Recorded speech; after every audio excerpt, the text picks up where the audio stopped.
Bien.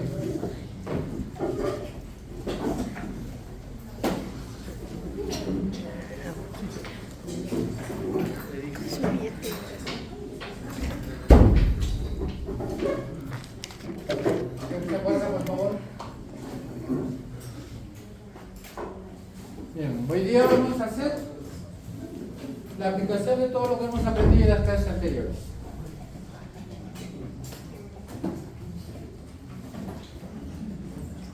Entonces, como van a ver en la clase, uno de los síntomas fundamentales en la ginecología por los que tienen los pacientes es por la hemorragia o por la falta de menstruación.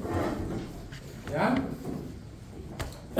Si nosotros recordamos bien cómo es que funciona el eje, vamos a poder deducir las posibles causas por las cuales se presenta una u otra patología. Hoy día vamos a hablar de las alteraciones que existen por efecto de un sangrado aumentado, ¿ya? O si quieren, por las hemorragias.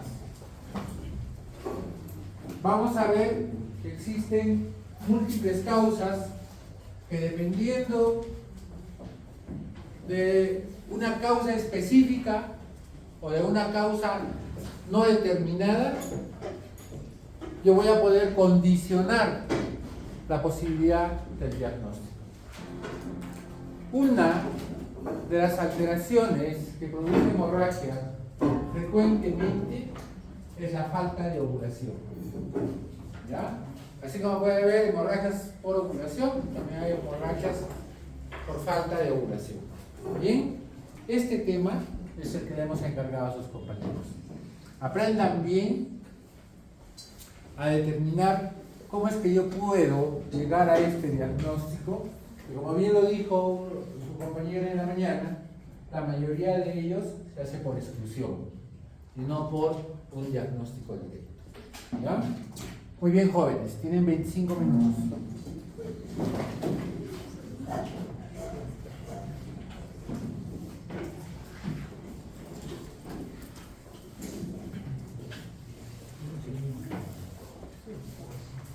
Doctor, buenas tardes, compañeros. Vamos a hablar más que todo sobre el sangrado anovulatorio. Pues, la definición.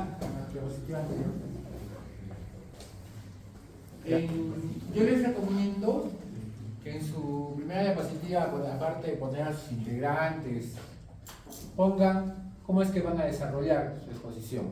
¿Ya? Muy bien. Adelante.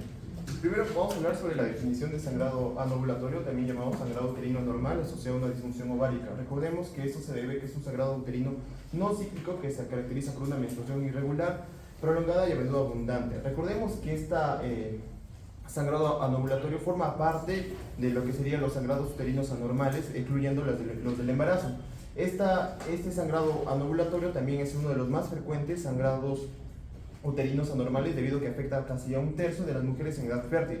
Lo principal acá que tenemos que recordar es que normalmente se presenta en dos extremos de la vida, ya sea una menarquia o una perimenopausia, que son etapas antes de llegar a la menopausia, aunque también puede presentarse en toda la etapa de la edad reproductiva.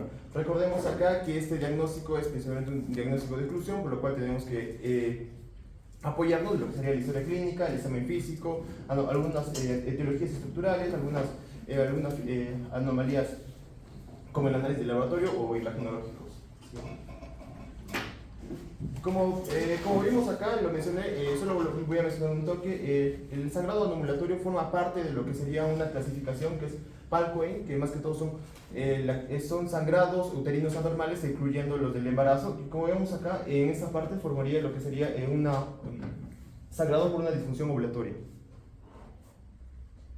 ¿Sí?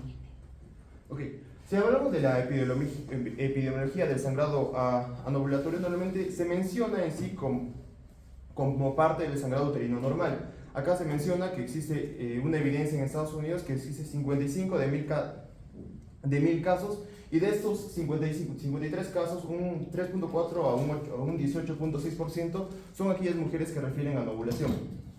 Como lo mencioné, algunos factores de riesgo muy comunes son más que todo los extremos de la vida, una perimenarquia, más que todo por lo que es una inmadurez del sistema hipotálamo hipofisario ovárico, o una perimenopausia, ya sea por un declive o lo que sería una falta de sincronización de ese sistema.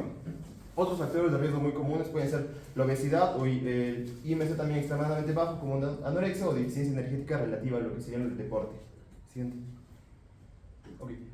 Existen también otros estudios, especialmente estudios basados en China, que mencionan que el sangrado anovulatorio normalmente representa el 50% en este caso de los sangrado uterino normal. Acá recordemos que principalmente, aparte de los factores que mencioné, ya sea en los extremos de la vida, también está determinado por algunos factores demográficos, factores sociales, económicos o inclusive geográficos. Por lo tanto, una historia clínica detallada nos va a ayudar a lo que es analizar bastante y llegar a un diagnóstico preciso.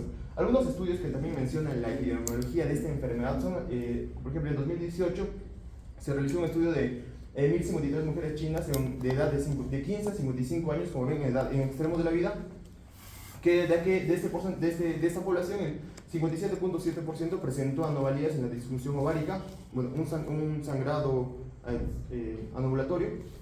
Acá en el 2020 también se estudió 350 mujeres indias, igual casi en los extremos de vida, y también casi el 28.2% presentó un deterioro de la ovulación, igualmente como en este estudio. Siguiente.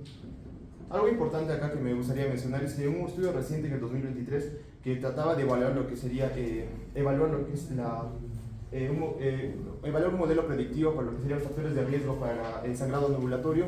Se menciona principalmente algunos factores de riesgo como socioeconómicos, inclusive demográficos, inclusive de alimentación. Como se ve acá, el IMC tiene un alto valor significativo, es decir, que puede aumentar el riesgo de producir un sangrado anovulatorio, igualmente que la presión arterial sistólica, una residencia rural, inclusive aumenta el riesgo de un sangrado anovulatorio, una dieta basada en plantas, aunque yo pensé que era todo lo contrario, como si era una dieta basada en carnes, se menciona que no tiene significancia.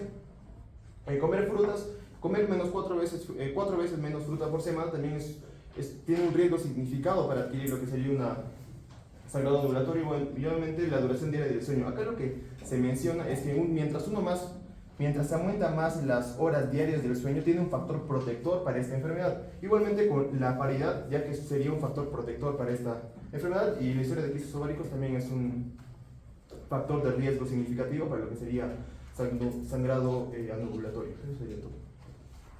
Bueno, vamos a continuar con la fisiopatología. Para entender todo este proceso es importante recordar, ¿no?, lo que ya hemos estado viendo sobre los diferentes ciclos, tanto menstrual, endometrial, ciclo ovárico y también un ciclo central, ¿ya? Estos ciclos trabajan por sí solos, pero también están interrelacionados. Y este tipo de interrelación es a nivel hormonal, ¿no? Mensajeros químicos, ¿no? De tal manera que hay un ciclo central que está conformado por el hipotálamo y la hipófisis, que tiene una regulación, especialmente no es bien conocida, pero se cree que a nivel cortical hay una modulación tanto que predispone al hipotálamo a la liberación de GnRH, ¿no? Y también a nivel pituitario actúa la GnRH, permitiendo la liberación, la síntesis y liberación de LH y FSH.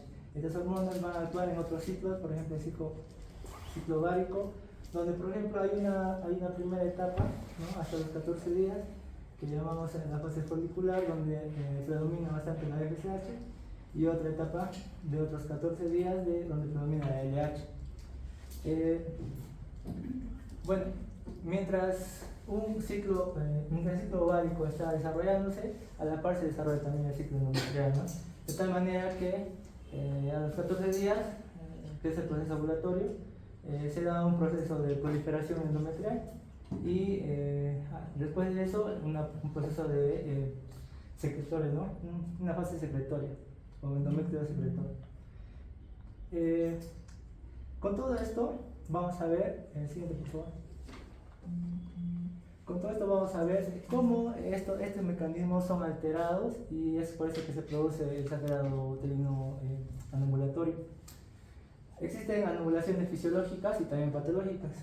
Las anovulaciones fisiológicas son básicamente periodos perimenárquicos, periodo perimenopáusico, lactancia materna y también el embarazo. Acá he traído algunos estudios. En este primer estudio mencionan que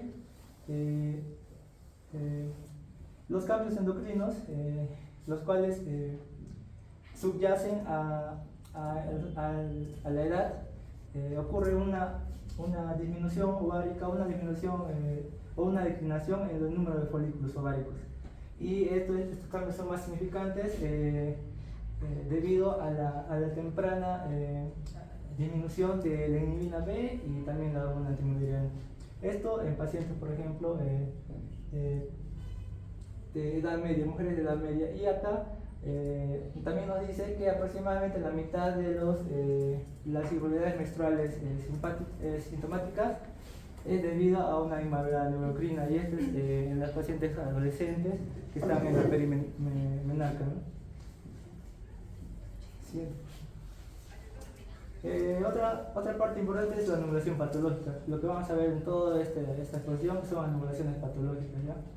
Acá traigo dos ejemplos bien demostrativos, donde, por ejemplo, en el proceso de anorexia nerviosa o proceso de estrés físico y también de alto consumo calórico, hay disminución de leptina, y esta, al disminuir, entonces disminuye su estimulación al hipotálamo. Entonces la GnRH se libera de manera disminuida y por lo tanto altera la función ovárica mediado por LH y FSH. Y acá, por ejemplo, los diferentes periodos de estrés y estrés psicológico generan un aumento de glucocorticoides que finalmente hacen un feedback positivo a la hormona inhibidora de GnRH, y por lo tanto inhiben algunas GnRH, por ejemplo la GnRH tipo 2 y tipo 1. Sí. Bueno, viendo la etiología, vamos a ver que justamente, como lo mencionó, puede ser por distintas causas, ¿no? Vamos a mencionar...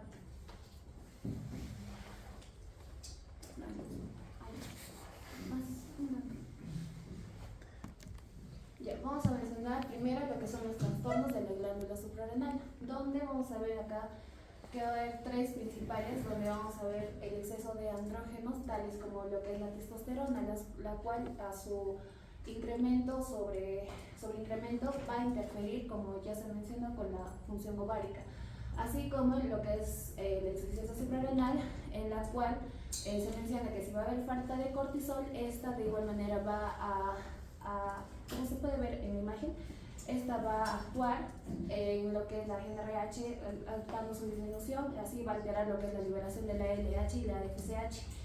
Ahí también la liberación de progesterona, inhibiendo así lo que es la ovulación. Y en el síndrome de Cushing, en esta se va a basar en el aumento también del cortisol, el cual va a hacer que haya un mal equilibrio hormonal, ¿no? Lo cual se va a desencadenar en un sangrado anovulatorio.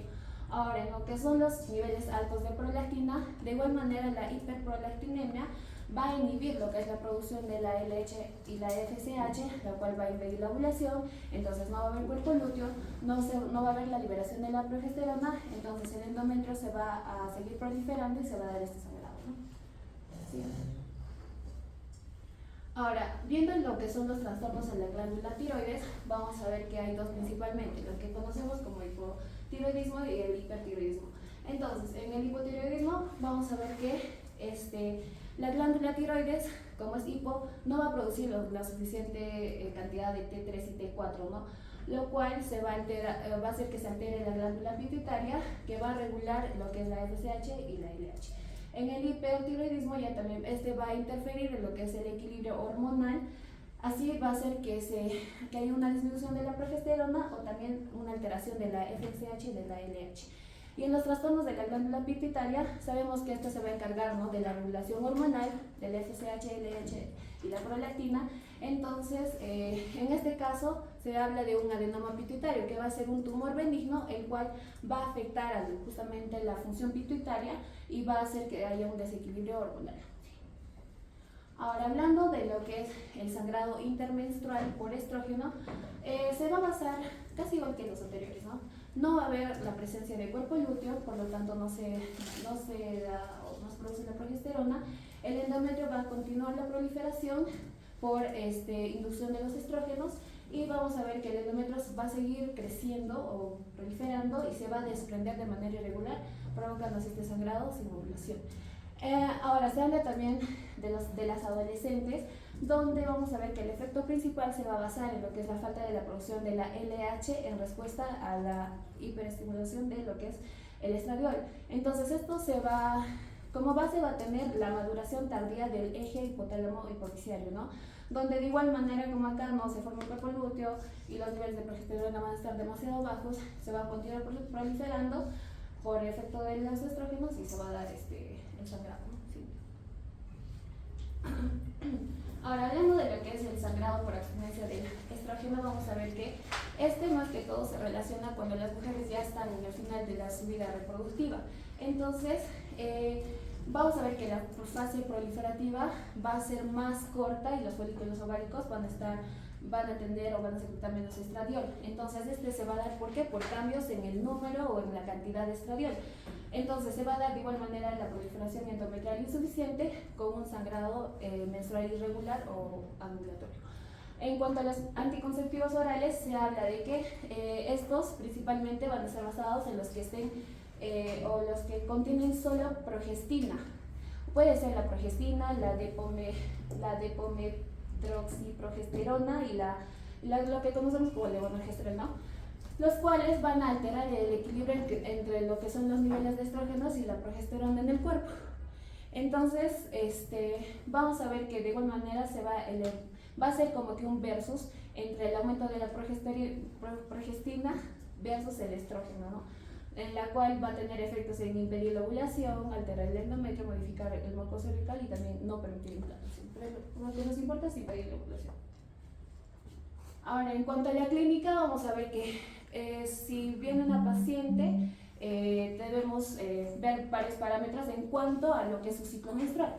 Entonces, vamos a ver que a nosotros nos importa que nos indique con qué mayor frecuencia, si es que esta le aparece con mayor frecuencia de lo que era normalmente, si este es irregular, si tiene más o menos días de sangrado, si es que tiene mayor volumen de pérdida entre menstruación y menstruación y si se da esta en cada menstruación o entre menstruaciones, ¿no?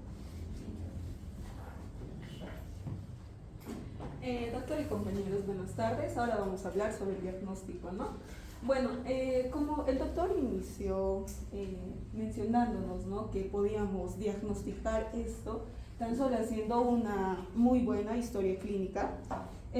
Bueno, las preguntas que vamos a realizar en esta van a ser, ¿no?, si el sangrado aparece con mayor frecuencia, si la menstruación es cada menos de 24 días, si es irregular la frecuencia del ciclo ovárico, si va a ser mayor o igual de 8 a 10 días, ¿no? O si esta va a implicar más días de sangrado, que pueden ser más de 8 días, si implica mayor volumen de pérdida de sangre, esta puede ser más de 80 mililitros, o basado en el informe de la paciente, ¿no?, sobre el volumen de pérdida de sangre durante la menstruación, que es el sangrado, ¿no? Aquí si se producen entre menstruaciones y bueno, esquema es para entenderlo, ¿no?, porque ya para entender en sí de una mejor manera. Primero, al realizar la historia clínica, vamos a hacernos la pregunta, ¿no?, si es que va a haber un embarazo. Si es que sí va a haber un embarazo, se debe ya tratar de distinta manera. Y si es que no, tenemos que buscar las causas iatrogénicas que se pueden presentar, ¿no? Si es que sí, en acá se van a analizar lo que son las opciones y también se van a modificar lo que son los medicamentos y suplementos que pueda estar tomando la paciente. Y si es que no, vamos a buscar lo que son las condiciones sistémicas. Aquí, si es que sí, va a tener que ser tratada por un médico, y si es que no, vamos a buscar lo que es la patología evidente, ¿no?, del tracto genital. Y si es que nos dice que sí, vamos a realizar más pruebas, ¿no?, como una colposcopía, una polipectomía, una ecografía, entre otras pruebas que pueden realizarlas después de la exposición. Y si es que no, pues esta va a ser un sangrado anovulatorio. Como ya nos explicaron en la exposición, Este puede deberse, ¿no?, a distintas causas, como trastornos de la glándula suprarrenal, puede ser por una hiperprolactinemia, también puede deberse a un trastorno de la glándula tiroides, también puede ser por un trastorno de la glándula pituitaria, o también podría deberse a un sangrado por abstinencia de estrógenos, ¿no? Esto en pacientes menopáusicas, y también una maduración tardía de lo que sería el eje hipotálamo hipoficiario. Siguiente.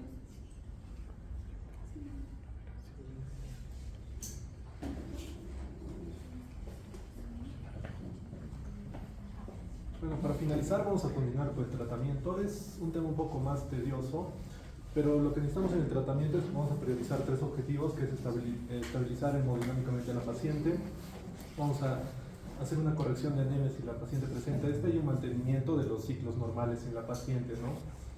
Vamos a ver que algunos los tratamientos van a consistir en anticonceptivos orales combinados, uso de progesterona, los AINES, desmopresina, antifibrinolíticos, los análogos de GnRH, y va a haber muchos tipos de tratamientos. Vamos a identificar si es que existe en estos pacientes también una causa subyacente de esta patología, y si la identificamos, entonces vamos a tratar esa causa primero, ¿no? Y las adolescentes, principalmente, estas van a ser las que tienen los ciclos anovulatorios, ¿no? Y el tratamiento del sangrado uterino anovulatorio, vamos a clasificarlas de acuerdo a esta bibliografía en leves, en moderadas y en severas. Las leves van a ser categorizadas de acuerdo a los días y de acuerdo a la pérdida de sangre, ¿no? Si vamos a ver los días, van a ser días más prolongados, mayor a 7 días, o ciclos más cortos, menor a 3 semanas. Y la hemoglobina en estos pacientes, como es leve, está normal, podría decirse con índice mayor a 12 o de 10 a 12, ¿no? En moderados, un periodo más prolongado de 1 a 3 semanas con niveles de hemoglobina mayores a 10, y en severos vamos a ver que va a haber 2 tipos,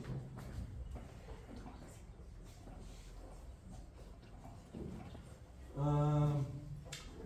Entonces vamos a ver el sangrado uterino anovulatorio leve, ¿no? En este caso vamos a ver que la observación a la paciente puede ser suficiente en este caso, o al menos que informe un cambio negativo en la calidad de vida. Entonces vamos a aplicar primero, darle AINES como ibuprofeno o naproxeno sódico. Si la hemoglobina está entre 10 a 12, podemos observarla, o aplicar incluso terapia hormonal, que pueden ser terapias aceptables, ¿no? Pero siempre vamos a ver la corrección, ni bien vemos que esté bajando la hemoglobina con 60 miligramos de hierro elemental por día causa la paciente, ¿no? Si se realiza la terapia hormonal, vamos a ver el siguiente cómo es el esquema, y se debe realizar una reevaluación de esta paciente a los 3 meses, o si existe un sangrado más severo, ¿no? Bueno, si es un sangrado anovulatorio ya moderado, estas pacientes quizás podrían ser tratadas en forma ambulatoria, o también darles hierro, o darles una terapia hormonal para estabilizar esto, ¿no? Entonces, en pacientes con E moderada que sangran activamente, los anticonceptivos orales combinados van a ser la mejor opción, ya que el estrógeno va a mejorar la hemostasia en estos pacientes. Se prefieren los anticonceptivos orales combinados monofásicos, con al menos 30 microgramos de etilnenestradiol, que es un estrógeno para prevenir el sangrado intermenstrual. Se recomienda tomar una pastilla cada 8 o 12 horas hasta que se detenga el sangrado, y si se detiene, continuar con una pastilla diaria por 21 días, ¿no? También se puede administrar, bueno, si el sangrado vuelve a comenzar de nuevo luego eso, ya también se aumenta a 2 veces por día la dosis, ¿no? Igualmente por 21 días. Y se puede administrar si la paciente, porque va a presentar, generalmente presentan malestares como vómitos, náuseas, podemos darle ondansetron, que es de 4 a 8 miligramos, ¿no? Igual por los días que va a ocurrir. Y este tratamiento igual va a continuar de 3 a 6 meses hasta que la hemoglobina llegue a mayor a 2. Entonces hablemos de la terapia hormonal, progestina, que puede ser una alternativa a los anticonceptivos orales, ¿no? Entonces, ¿por qué es una alternativa? Porque generalmente hay mujeres que pueden tener enfermedades tromboembólicas, arterial venosas, migrañas, disfunción hepática o tumores dependientes de estrógeno o pacientes que sean fumadoras, ¿no? En este caso no se va a recomendar estos anticonceptivos orales, entonces podemos usar la progestina sola, ¿no? Entonces hay diferentes tipos de progestinas solas y estas son todas estas. Tenemos la progesterona oral micronizada, pero tiene aceite de maní, así que hay que ver que la paciente, si es alérgica al maní, no lo consuma. Medroxiprogesterona, acetato de notrindrona, acetato de medroxiprogesterona de depósito y un DIU con liberador de monogestrel. Pero estas dos últimas no son adecuadas si el tratamiento es más agudo en este caso, ¿no? La progesterona oral se administra durante 12 días al mes y el sangrado, esta progestina oral se va a administrar durante 12 días y hasta que vemos que cese el sangrado, ¿no? Y luego vamos a esperar 2 a 7 días después para ver el proceso, ¿no? Si el sangrado no comienza dentro de una semana, la paciente debe ser reevaluada, si no vuelve a sangrar. Y por último tenemos el sangrado uterino anovulatorio grave, que puede dividirse en 2 grados, si es una hemoglobina menor a 7 o si la hemoglobina está entre 8 y 10. Si es menor a 7, vamos a ver que podemos utilizar anticonceptivos orales combinados cada 4 horas, una pastilla cada 6 horas durante 2 a 3 días, luego cada 12 horas por 2 semanas, luego una pastilla hasta que alcance el nivel de hemoglobina deseado, que va a ser mayor a 10.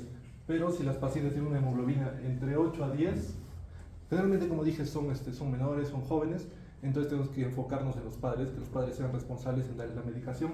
Si pueden darle la medicación, podemos usarlos de forma ambulatoria y confiable, ¿no? Puedo darle de 30 a 50 microgramos de estradiol una vez cada 6 horas durante 2 a 4 días, seguidos de la misma dosis, cada 8 horas durante 3 días y luego cada 12 horas por 14 días, ¿no? Y igual el tratamiento antiemético.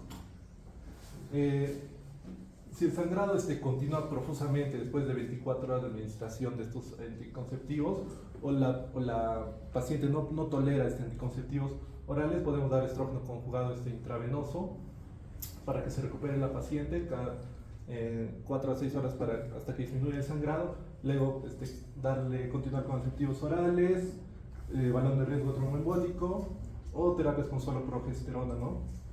Cuando le indican como dije, para las personas que no toleren esta. Y si el tratamiento hormonal y hemostático no logra disminuir el sangrado dentro de las 24 a 36 horas, puede ser un examen. Podemos necesitar un examen bajo anestesia de una muestra endometrial o un legrado terapéutico. Esta es otra tabla que clasifica también por otros fármacos, otra vía que utilizan.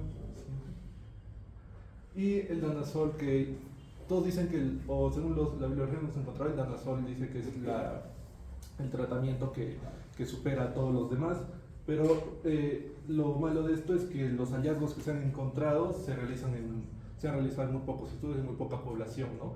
Pero vemos que los efectos del danazol son peores incluso que los AINES, ¿no?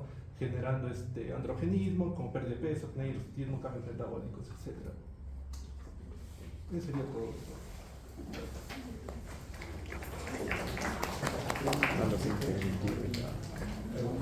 Sus favoritos.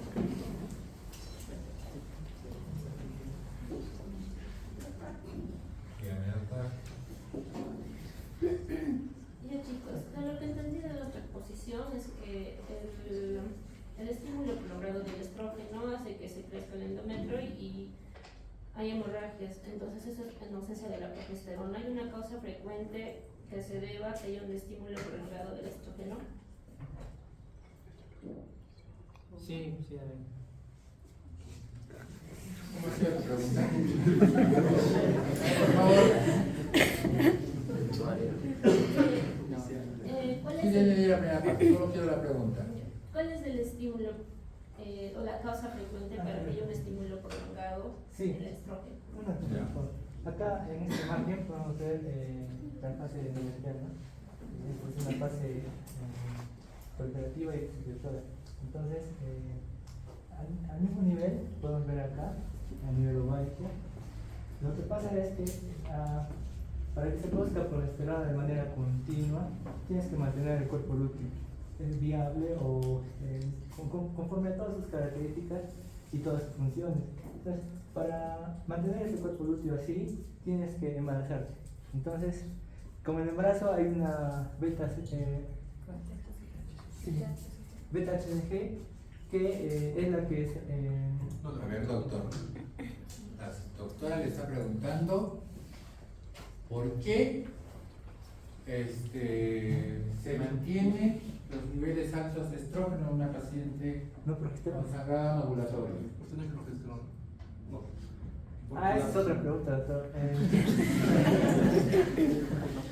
Acá en todo lo que hemos explicado, este estrógeno se mantiene alto porque no hay la inhibición o la estabilización por parte de la progesterona.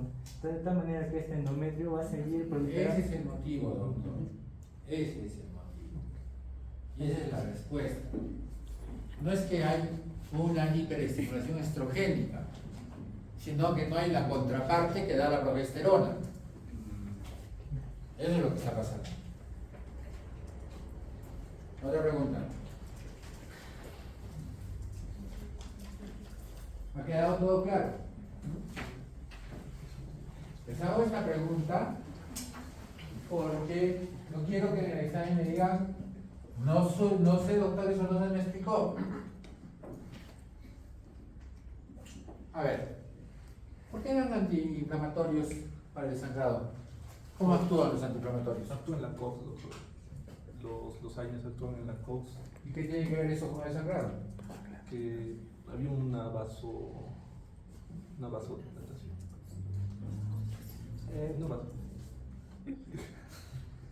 Sí, será ahí, doctor, porque vamos a inhibir las prostaglandinas. Muy bien. Las prostaglandinas, sí. Muy bien. Ya, siéntense. Gracias, doctor. Se trata todos los sangrados. ¿Qué? Se trata siempre. ¿Se trata siempre de las hemorragias? Pero si no está afectando, la paciente no se siente afectada como tal. Si no tiene hemorragia, no tratas. Pero si tiene una hemorragia, tienes que dar tratamiento. Vean este ejemplo. Hace un año y medio más o menos, era una paciente de 14 años. ¿Ya? 14 años. Viene totalmente pálida, viene por el servicio de emergencia y su mamá refiere que tiene desde hace varios días sangrado vaginal. Había empezado a menstruar hace un año, hizo una valoración de hemoglobina y tenía 4 de hemoglobina. 4 de hemoglobina. Le hacen una ecografía y no encuentran ninguna alteración. Le hacemos una tomografía y tampoco le encontramos ninguna alteración. ¿Cuál es el tratamiento mejor? ¿Cuál es el diagnóstico? ¿Ya? ¿Anemia severa? ¿Qué más? ¿Un sangrado uterino normal? Muy bien. ¿Y por qué es el sangrado uterino normal? Por anovulación. Es un sangrado uterino normal por anovulación. Tratamiento. Ya, se le daba años, ya estaba haciendo el exámico y sigue sangrando. Anticonceptivos combinados. Claro, esta paciente era candidata a anticonceptivos orales combinados. Le damos anticonceptivos orales combinados y el sangrado aumenta. Ya le habíamos pasado 3 unidades de sangre, pero el sangrado persistía. ¿Por qué? Y le dieron una tableta diaria. ¿Cuál cree que sea la causa?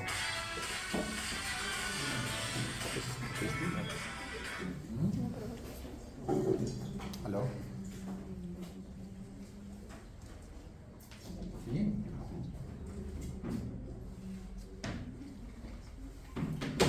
Ya.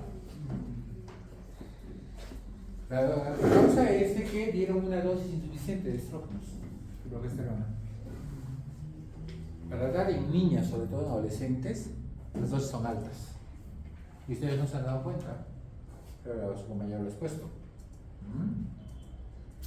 Solo para que tengan una idea de lo que estamos tratando.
Entonces, yo les decía que las alteraciones en la menstruación pueden ser en una mayor cantidad, pueden ser en una menor cantidad. Entonces, por un lado, yo voy a tener a las hemorragias, ¿ya? Y por el otro lado, voy a tener a las amenorreas o falta de menstruación. ¿Listo? Y cada una de estas puede tener una patología orgánica o una patología funcional. Vamos a dedicarnos solamente a la parte de las hemorragias. Vamos a dedicar la amenorrea para la próxima clase. Entonces, lo primero es que ellos, o cada autor, definió las alteraciones menstruales como mejor le parecía. Y empezaron a aparecer términos como hipermenorrea, menorragia, metorragia, menorrea, no sé, un montón de términos que tienen la propiedad de confundirnos porque sus propias definiciones no son claras. Entonces va a salir una nueva clasificación, más o menos en el 2011, que da la Organización Mundial de la Salud. Y esta nueva definición habla de otro término que se va a llamar a partir de ahora sangrado uterino anormal, o SUA. ¿Ya? Entonces, este término que conocíamos como hemorragia uterina disfuncional va a convertirse en el pasado. Bueno, pero el objetivo era de que al crear esta nueva terminología en las alteraciones que se producían en la menstruación, iba a tener opciones más claras, ¿ya? Y van a ver que de claro no tiene mucho, porque van a aparecer otros términos que siguen confundiéndonos, ¿ya? Lo cierto es que entre el origen de la patología menstrual, yo puedo tener condiciones especiales que me pueden dar hemorragia, por ejemplo un pólipo, ¿ya? O puedo tener que mi paciente, como esta niña, no le encuentre ningún motivo que justifique que la paciente haga o tenga una hemorragia. Y entonces yo voy a pensar, posiblemente, que esta paciente tiene un trastorno hormonal. Y a esto, señores, vamos a conocer, o se conocía en el pasado como hemorragia uterina disfuncional. Y ahora la conocemos como patología orgánica o patología no orgánica del sangrado uterino anormal. ¿De acuerdo? Esto es lo más frecuente. Ahora, cuando yo estudio las hemorragias, tengo que estudiar de la misma manera como ya les enseñé en el primer capítulo cuando hemos hablado de la historia clínica. Y entonces tengo que empezar a evaluar cómo están los genitales externos, cómo están los órganos ginecológicos con el espéculo, cómo está el cuello uterino, etcétera, etcétera. ¿Por qué? Porque en cada uno de esos niveles yo puedo encontrar alteraciones. Entonces yo puedo encontrar laceraciones, puedo encontrar hematomas, puedo encontrar alteraciones en la vagina, en el cuello, puedo encontrar pólipos endocervicales, etc. Y todos ellos me pueden dar sangrado uterino normal. No siempre vamos a pensar que todos los casos obedecen a un proceso netamente hormonal. Entonces, una vez que ustedes han recogido la historia clínica, han hecho el examen, han pedido algún examen para corroborar su diagnóstico, llegan a una conclusión y van a dar un tratamiento. Eso es lo que vamos a hacer. ¿Alguien puede desbloquear esto, por favor? Ya.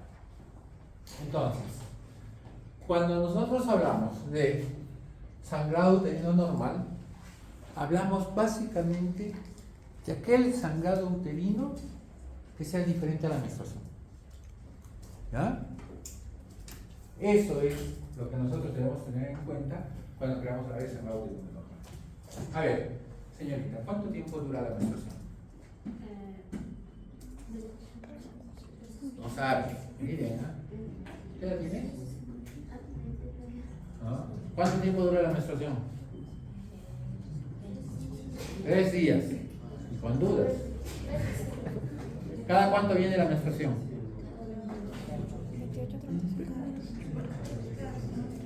¿Cada cuánto viene la menstruación? ¿Entre qué parámetros varía? Más menos 7. Muy bien. ¿Cuál es el volumen de la menstruación normal? 100. 5 y 8. ¿Dónde estás, Paquita? Bien. Esas son las características de la menstruación. ¿Ya? Y todo aquello que escape a estas características, nosotros le vamos a llamar como sangrado uterino normal. ¿Ya? Entonces yo tengo acá características como la frecuencia, como la cantidad, como la duración, y falta la periodicidad en esta tabla. Yo tengo que saber que muchas veces la paciente me dice, viene al consultorio y me dice, doctor, yo tengo menstruaciones irregulares. Entonces tienen que preguntar cómo es una menstruación irregular. ¿Sabe que a veces menstruo cada 30 días y a veces menstruo cada 20 días?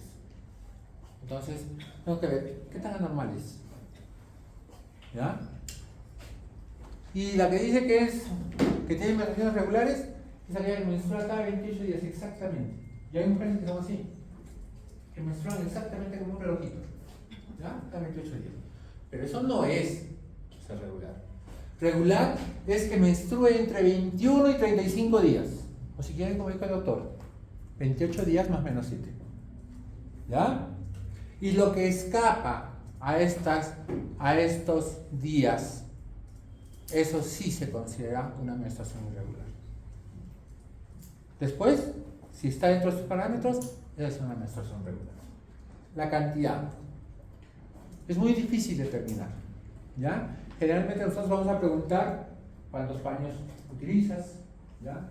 Yo cuando me hablan de hemorragia, yo le digo, ¿cuántos paquetes utilizas? Ah, tantos. ¿Y qué tipo de toallas utilizas?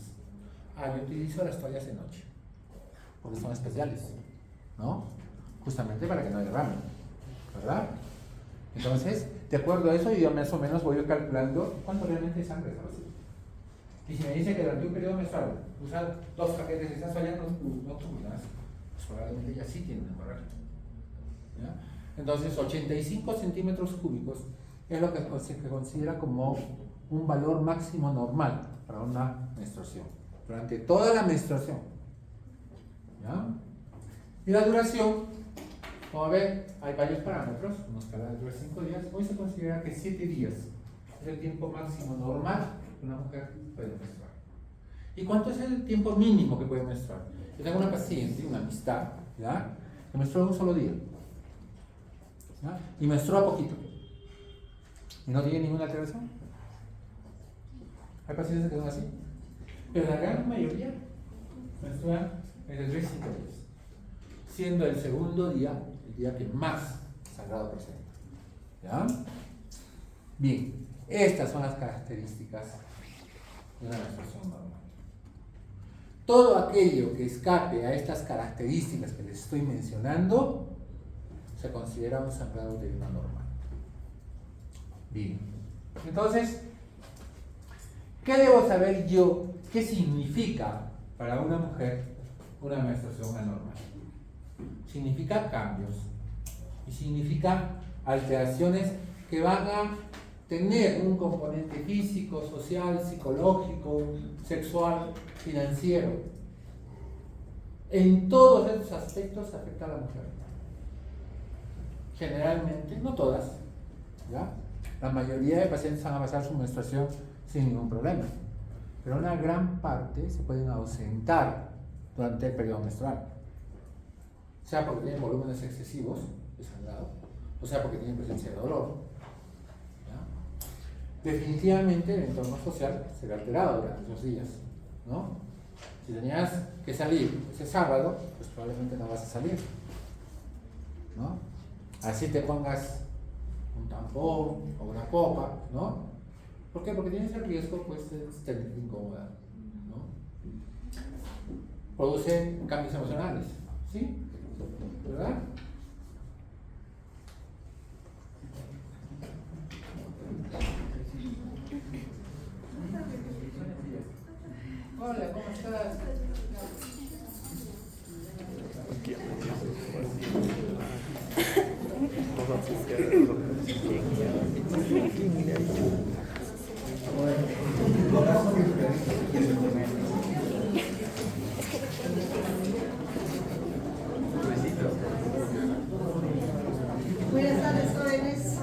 Buenas tardes.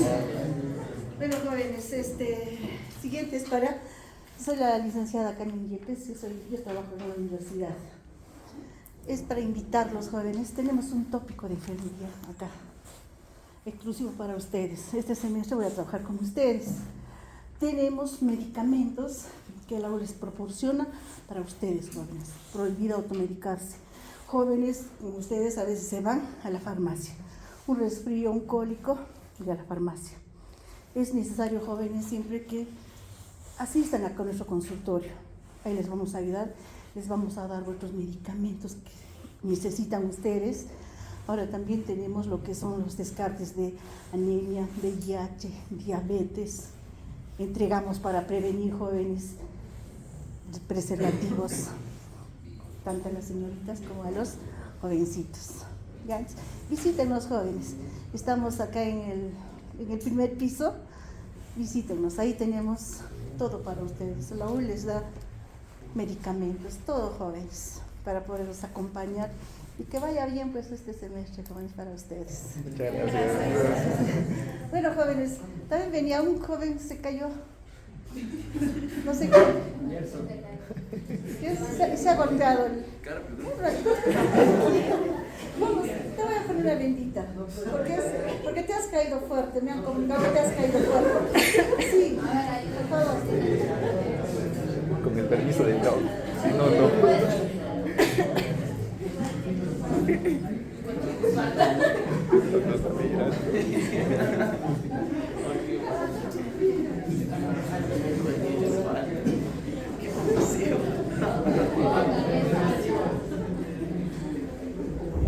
Muy bien, continuemos. Recuerden que nos han... Entonces, ni hablar de la esfera sexual. ¿Ya? Eso hablaba de la parte emocional. ¿Es bueno juntarse con una mujer cuando está menstruando? ¿No es cierto? ¿Por qué?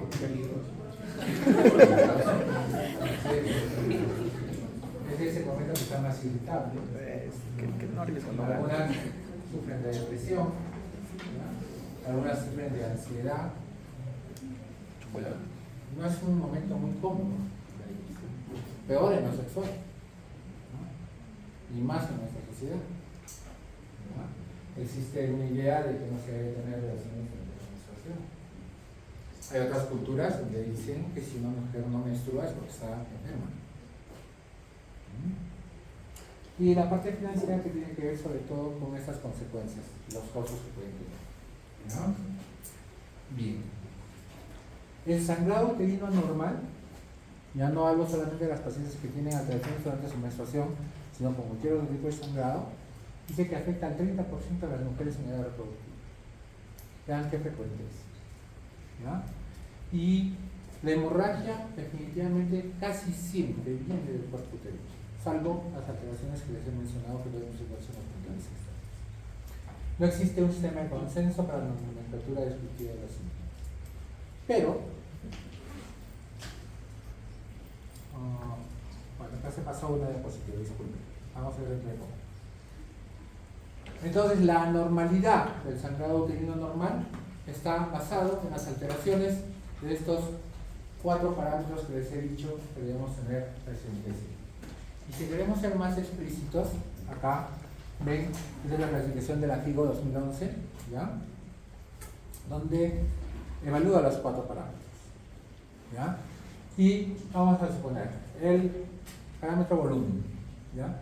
Ellos hablan de que el volumen es abundante cuando sobrepasa los 80 centímetros cúbicos, ¿ya? Y escaso cuando es menor a 5 centímetros cúbicos. Yo les he dicho que esto puede ser perfectamente normal, salvo que esté cursando con cuadros de oligomenorrea o amenorrea. El término duración o el parámetro duración, prolongado más de 8 días. ¿Ya? El parámetro regularidad, cuando no hay sangrado o cuando varía de 2 a 20 días o cuando es mayor a 20 días. El parámetro frecuencia, consideramos frecuente en esta clasificación, vean que la cantidad de días consideran 24, ya habíamos dicho que hasta 21 debe considerarse normal. Esta ya es una variación y deben tenerla en cuenta, ¿ya? Y mayor cuando es más de 38 días.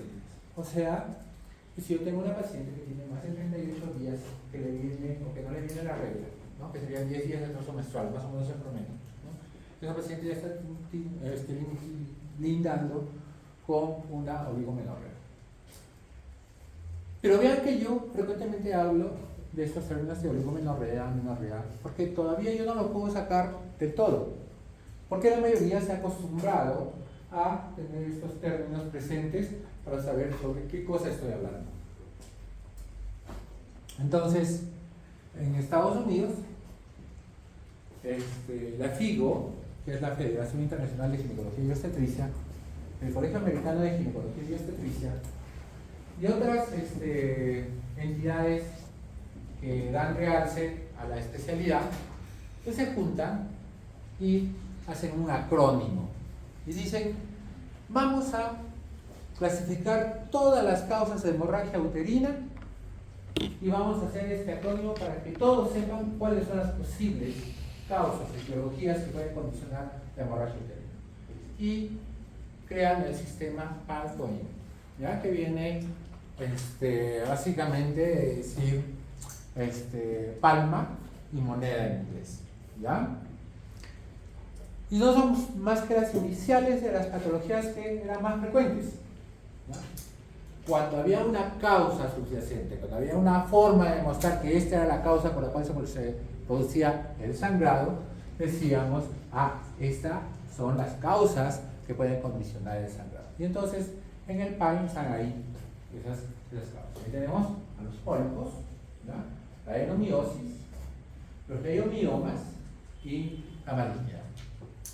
Todas ellas capaces de verse, de demostrarse mediante algún examen y justificar la causa por la cual se podría presentar ese sangrado. En cambio, en el otro lado, son aquellas causas que no podía demostrarlas, como las hemorragias anovulatorias, ¿ya? O sea, yo le decía todos los exámenes y no podía determinar cuál era la causa. Y entonces yo tenía que sospechar en otras patologías. ¿Y en qué patologías yo sospechaba? Coagulopatías, ¿ya? Problemas ovulatorios, ¿ya? Problemas endometriales, ¿ya? Problemas no clasificados en ninguna otra parte, ¿ya? Y finalmente estaban las causas iatrogénicas. Son aquellas causas que son condicionadas por los propios médicos. Por ejemplo, a una paciente yo le daba un anticonceptivo porque quería cuidarse, porque no quería tener hijos, y de repente empieza a venir con sangrado. ¿Ya? Es una causa iatrogénica, ¿de acuerdo?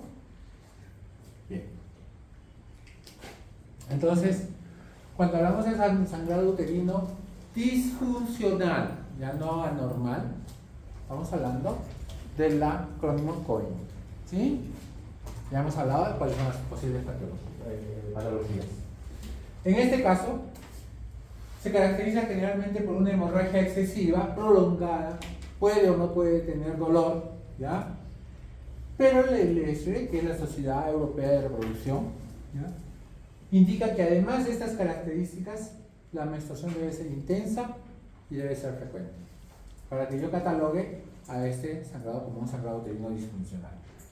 Generalmente, ya les dije, es un diagnóstico por exclusión, ¿ya? Y acá se cree que el eje hipotálamo hipófisis ovario, ¿ya?, debe tener una coordinación adecuada o debe estar alterado. ¿Listo? Y si nosotros vemos en esta diapositiva, que no les asuste, pero son todas las posibles causas por las cuales se puede tener sangrado. Y entonces, puedo decir, puedo tener una alteración en el eje, ¿ya? Puedo decir que puedo tener una alteración a nivel de la producción de estrógenos y progesterona, o puede ser que los andrógenos ováricos estén muy elevados, ¿no?, como el síndrome de ovario poliquístico. O puede ser que yo tenga alteraciones en la FSH y en la LH, muy relacionadas al eje, ¿no? O puedo tener alteraciones en la ovulación. O yo puedo tener una alteración en la desidualización del endometrio. O yo puedo tener simplemente una menstruación abundante, pues porque tengo una se me ocurre una alteración en la coagulación o una liberación prolongada de prostaglandinas. ¿Ya? Y entonces, ¿qué va a pasar? A ver, para que más o menos me entiendan. ¿Recuerdan que cuando yo les dije que tenía que haber dos fases, estrógeno y progesterona? Había una primera fase donde el estrógeno se elevaba, el endometrio empezaba a crecer, engrosaba, ¿no es cierto? Y en la primera fase, la fase lútea, seguía creciendo ese endometrio, seguía engrosando, seguía vascularizándose, teniendo un aumento de glucógeno, porque tenía que volverse resortivo. Pero pasa esa primera fase, viene una segunda fase donde la progesterona hace el efecto totalmente contrario, ¿no? Y ese endometrio que estaba grueso, ahora se va a preparar para descamarse. En esa preparación se va a liberar una serie de sustancias, que son estas de GA. Estas de GA, ¿ya? Y acá hay algunas también. La cosa es que esas enzimas, esas sustancias que se producen, tienen por efecto producir básicamente necrosis de esos vasos que se engrosaron. Y esa necrosis que va produciéndose va a producir una extravasación. Y esa extravasación va creando pequeños hematomas que van confluyendo y al final, con el efecto agregado que ya inició las prostaglandinas, todo esto también va a producir contracciones uterinas. Y entonces empieza a separarse el endometrio de la capa basal del endometrio. Recuerden que el endometrio tiene dos capas, ¿ya? Una funcional y una basal. Bien, la que se descama es la funcional. Y entonces empieza a caerse. Eso es lo que ocurre normalmente. Pero cuando no hay ovulación, no hay fase lútea, no hay progesterona, no hay quien desencadene la aparición de las prostaglandinas. Y si eso no ocurre, pues no debería haber menstruación. ¿Deberían entender? La menstruación se altera. Y acá se produce una alteración de la decidua. Y el sangrado que se produce ya no es por este mecanismo, sino es por una alteración de ruptura. ¿Ya? Esto es como que yo techo le voy a poner yeso a este techo, y le empiezo a echar yeso, al comienzo va a pegar, pero si le sigue echando más yeso, va a haber un momento donde ya no va a pegar. Y se va a empezar a caer. Igual pasa con el endometrio. El endometrio crece, pero no hay efecto contrario. No se produce menstruación, pero si sigue creciendo, en un momento, por otro mecanismo, se va a producir esta ruptura y se va a producir esa. Por eso es que el sangrado que se presenta es diferente a la menstruación. Y por eso es que el sangrado es abundante, generalmente. ¿Ya? Pero son dos mecanismos diferentes. Y esta es la parte que ustedes tienen que haber expuesto. Bien, lo cierto es que se producen todas estas alteraciones, la necrosis, alteración de la microvasculatura, hay una migración leucocitaria, una migración plaquetaria, ¿ya? Se altera la trombosis de las plaquetas, se altera el fibrinógeno, la fibrina, se liberan sustancias que son enzimáticas, destructivas, ¿ya? Y finalmente va a haber un desprendimiento endometrial, vasoconstricción de las espirales, liberación de tromboxano A2, prostaglandina E2, prostaciclinas, y al final todo esto se va a traducir en la liberación de otras sustancias como las metaloclainasas, que al final concluyen en la menstruación. Esto, les digo, es diferente cuando se producen las dos fases del ciclo que cuando no hay ovulación. Si yo puedo, voy a hacer una clase de menstruación un sábado que no esté programado para que podamos entender mejor ese proceso. Lo cierto es que con la menstruación los grandes pasos son la liberación de tromboxano A2 y endotelinas, proliberación de prostaciclinas y prostaglandina E2, que van a producir al final contracciones pinometriales, que van a producir la liberación de ciertas sustancias que en un primer momento producieron crecimiento vascular y que ahora van a producir necrosis, extravasación y finalmente descamación. ¿Con qué? Con producción al final de estrógenos, que como ustedes recuerdan es el que va a empezar el crecimiento del endometrio en el siguiente ciclo. Entonces, en la fisiopatología del sangrado uterino disfuncional, yo tengo que tener presente estos dos procesos: aquel que no tiene ovulación y aquel que tiene ovulación. Si nosotros hemos entendido esa parte cuando no tiene ovulación, debemos recordar cuando yo no tengo ovulación. Y yo no tengo ovulación al comienzo, cuando estoy empezando a menstruar, y al final, cuando se me va a retirar la menstruación. Y eso es lo que yo debo recordar siempre. Entonces, si yo tengo una paciente que tiene hemorragia y que tiene 48, 49 años, y viene y me dice, doctor, yo no sé por qué estoy sangrando tanto. Y cada vez que menstruo, doctor, menstruo 15 días, 18 días, y ustedes le hacen un examen pensando que tiene un mioma uterino y no tiene nada. O que tiene un problema endometrial y no le encuentran un endometrio grueso, ¿no? Entonces, ustedes le preguntan, señor, ¿usted tiene bochornos? ¿Usted tiene cambio de carácter? ¿Usted le quiere pegar a su esposo? ¿No? ¿Sí o no? ¿Qué les he dicho ya? Ustedes han llegado a un momento cuando su mamá les ha dicho, mamá está loca, ¿no? Y no está loca, está entrando a la menopausia. ¿Ya? Y una de las características principales y primeras que aparece es la irregularidad menstrual. Pacientes que no menstruan, que cuando menstruan abundantemente. Igual le pasa a la niña. ¿Ya? Entonces, para eso es el factor edad en una paciente con hemorragia menstrual. Pero yo también podría tener que no solamente se presenta en los extremos de la vida, pudiera ser que yo sea portadora de un sangrado, perdón, de una menstruación poco frecuente, de una oligomenorrea, ¿no? Y que no me explico por qué motivo, pero el doctor me examina y me hace el diagnóstico de síndrome ovario poliquístico. En el síndrome ovario poliquístico tampoco hay ovulación, ¿ya? Pero cuando menstrua, uno nace con las mismas características. ¿Listo? Pero yo también tengo el otro lado. ¿Y qué pasa en el otro lado cuando sí ovulo? ¿Cuáles pueden ser las posibles causas por las cuales yo tengo una menstruación abundante? Pues tengo que saber cómo está el eje. ¿Está normal o está alterado? Y eso me faltó rectificar en el grupo que ha expuesto, por ejemplo, muchas de las causas que ustedes han expuesto es más frecuente que de amenorrea que de sangrado. Por ejemplo, la hiperprolactinemia o los problemas de tiroides. Generalmente se acompañan más frecuentemente de amenorrea que de sangrado. Yo no he visto hiperprolactinemia, por ejemplo, que se acompañe con sangrado. ¿Ya? Y yo tengo lo otro que me tengo que preguntar es cómo están las hormonas esteroideas. Porque si no, me voy a ir al otro lado. ¿Correcto? También tengo que ver cómo está el endometrio. Porque el endometrio tiene que crecer normalmente. Y si no crece, entonces ¿qué sospecho? Si no crece no va a haber sangrado, lo que va a haber es amenorrea. ¿Y eso cuándo podría ocurrir? A un Asherman, por ejemplo. ¿No es cierto?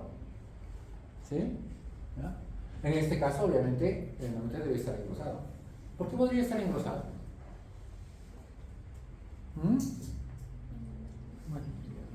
¿Por qué? Malignidad. No lleguemos a tanto, pero algo menor. Por ejemplo, que tenga un exceso de estrógenos, ¿verdad? Eso me va a hacer crecer el endometrio. Así hay ovulación, pero ha crecido más de lo normal, entonces va a haber mayor sangrado. ¿Y eso cuándo ocurre? En una patología que se llama hiperplasia en el endometrio. ¿Ya? Entonces, tengo que ver cómo está el endometrio. Pero si todo eso está normal, entonces yo tengo que revisar cómo están los mecanismos hemostáticos. ¿Ya? ¿Cómo está su perfil de población?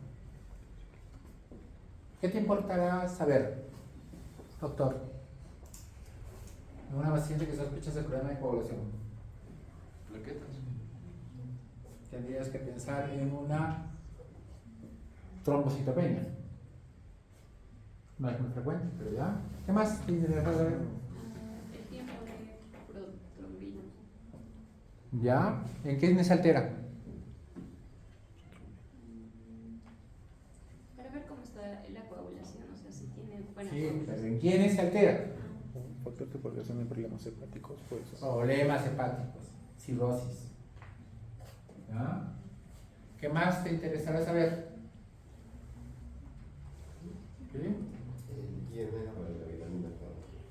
vitamina K, pero está más relacionado con problemas hepáticos. Por ejemplo, una de las causas más frecuentes es la alteración del factor de von Willebrand. ¿Ya? Tendrías que pensar en hemofilia. ¿Ya? Dentro de las causas que más o menos podría estar. O yo podría tener un desequilibrio de prostaglandinas y mayor actividad fibrinolítica. ¿Ya? O sea, favorezco la destrucción del trombo y activo la trombolisis, ¿no? Y todo esto pues nos puede dar menstruación familiar. Para eso tienen que recordar un poquito de los mecanismos de coagulación, ¿no? ¿Cuáles son los mecanismos de coagulación? Son tres, ¿no es cierto? El primero es agregación plaquetaria. La segunda, formación del trombo, ¿no es cierto? Y el tercero, la destrucción del mismo, ¿no es cierto? Bien, entonces si puedo tener alteraciones en eso. Y como les decía, en el pasado, pues yo tenía todos estos términos, ¿ya? Y a pesar de que no están completamente en desuso, dan cierta confusión cuando se emplean solos. Por ejemplo, miren, vamos a escogerle acá el término metorragia, ¿ya? Que es uno de los más usados. Dice, metorragia son los episodios de hemorragias irregulares, pero no define a qué se refiere con hemorragias irregulares y si se presentan o no, o se deben o no a la menstruación. ¿Ya? Vean este término que hasta ahora lo seguimos usando, oligomenorrea. Nosotros decimos oligomenorrea cuando las menstruaciones son poco frecuentes, pero la verdadera definición dice pocos días de menstruación, pero la hemorragia en cantidad normal, que es muy diferente a la idea que tiene la mayoría sobre oligomenorrea. ¿Ya? Y así, y vean, recuerdan lo que decía menorragia, ¿no es cierto? Y cuando hablamos de menorragia, tenemos cantidad excesiva a intervalos regulares. ¿No? Entonces, ¿qué decía el anterior? Episodios de hemorragias irregulares. Bueno, para no hacerse problemas, la mayoría le pone menometrorragia. ¿Y qué es la menometrorragia?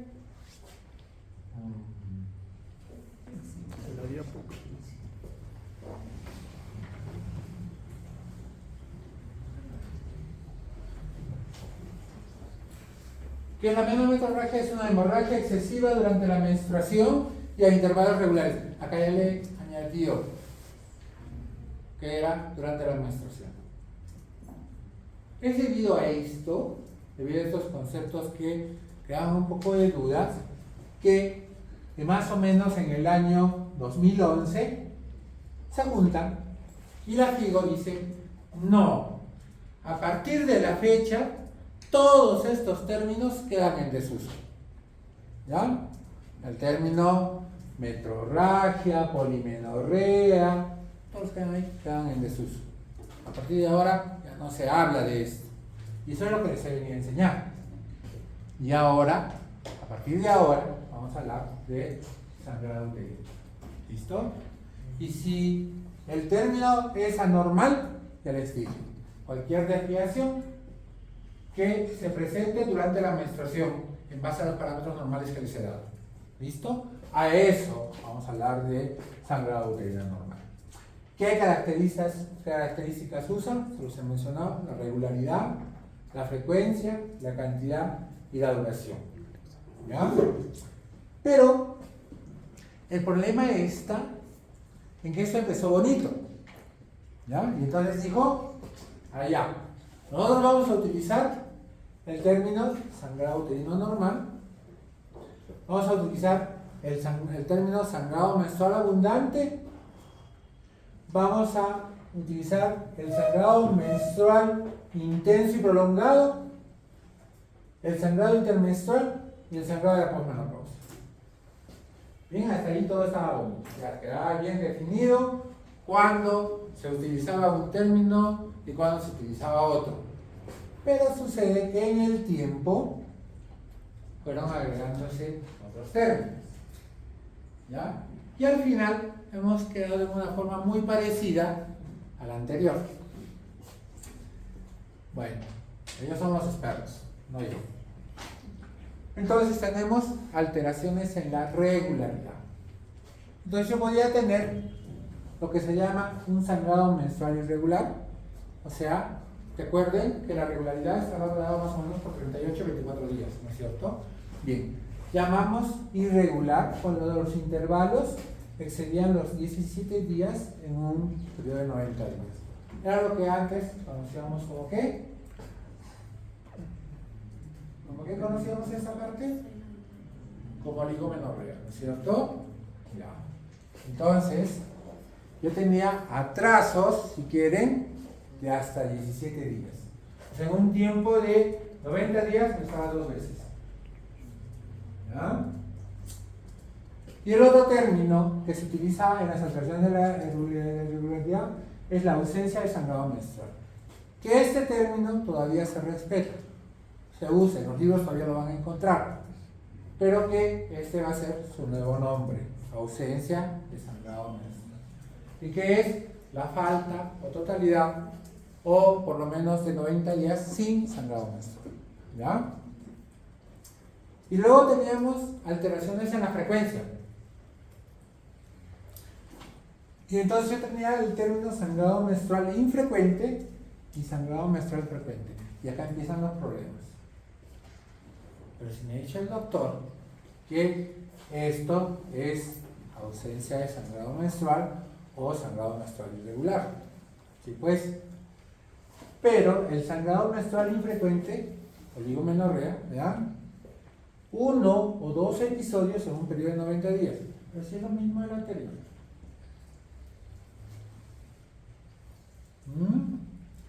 Y se recomienda suprimir el término oligomenorrea, eso ya lo hemos visto. Y el sangrado menstrual frecuente, es lo contrario. Si en 90 días tenía que sangrar 3 veces, 4 o más sangrados, es el sangrado menstrual frecuente. Y este término es más fácil de recordar.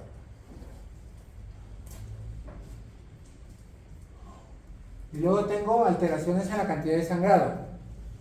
Y acá también hay otros 2 términos. El sangrado menstrual abundante, que ese es el que más utilizamos, ¿ya? Porque esta es la alteración más frecuente, porque es la alteración más común y es aquella que está relacionada generalmente a los trastornos anovulatorios. ¿Ya? ¿Qué es lo que ocurre acá? Como su nombre lo dice, es un sangrado excesivo, más de 65 centímetros cúbicos, y que puede o no acompañarse de periodos frecuentes o periodos regulares en la menstruación. ¿Listo? El sangrado menstrual abundante se asocia generalmente a otros síntomas, y esto es muy importante, porque si el sangrado menstrual abundante se asocia con dolor, yo pues voy a pensar en una patología determinada, y si no hay dolor, pensaré en otras patologías. ¿Ya?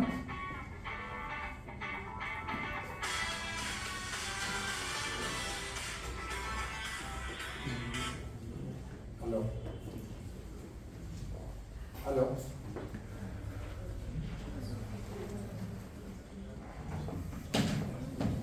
Las alteraciones en la cantidad de sangrado.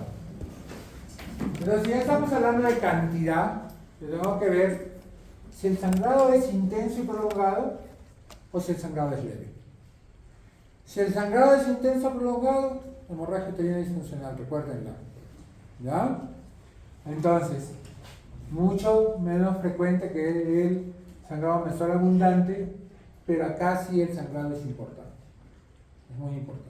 Como por ejemplo, cuando se presenta, vamos a suponer para que lo recuerden, un aborto incompleto. ¿Ya?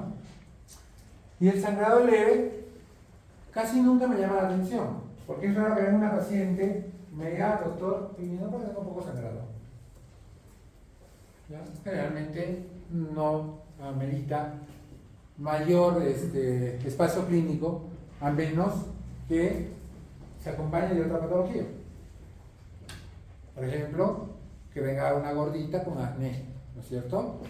Entonces en ella, pues ya estoy sospechando en síndrome de ovario poliquístico.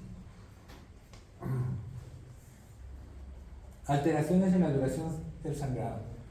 Entonces acá yo puedo tener un sangrado prolongado o un sangrado cortado. Lo único que tengo que acordarme es cuánto dura la menstruación. Y si dura más de 8 días, tiene el sangrado menstrual prolongado. ¿Listo? El sangrado menstrual cortado, al igual que el anterior en cuanto al volumen, no tiene mayor importancia. Que menstrue 2 días o un día no nos va a llamar la atención. Y el sangrado menstrual irregular es el sangrado errático. ¿Ya? Pero no es, tiene una característica que tiende a repetirse. ¿Ya? No es que en un año haya presentado un sangrado el día 8 de su ciclo. No. Este tiende a repetirse con cierta frecuencia. ¿Ya? Un episodio ocasional de sangrado intermenstrual o postcoital asociado con lesiones superficiales menores del tracto genital. Generalmente eso deben buscar. ¿Ya? Alteraciones en la vulva, en la vagina, en el himen, ahí deben buscar. Ahora, este sangrado intermenstrual puede estar relacionado con problemas proliferativos, cáncer de cervix, pólipo endometrial, cáncer de endometrio, ¿ya? Y puede o no estar relacionado con las relaciones sexuales, en el sentido que el que desencadena el sangrado son las relaciones sexuales. Muy bien. ¿Qué más les puedo decir de este? En el sangrado intermenstrual. El sangrado intermenstrual es un sangrado que se presenta entre menstruación y menstruación, pero que tiene casi siempre la posibilidad de presentarse a las 2 semanas de haber iniciado la menstruación. ¿Periodo que corresponde a qué cosa?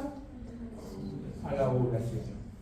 Y entonces hay algunas mujeres que son capaces de sentir su ovulación. Algunas presentan dolor y otras presentan un pequeño sangrado, un pequeño manchado en esos días. Pero no todas van a presentar escaso sangrado. En algunas se presenta como si fuera una menstruación, ¿ya? Y es por ovulación.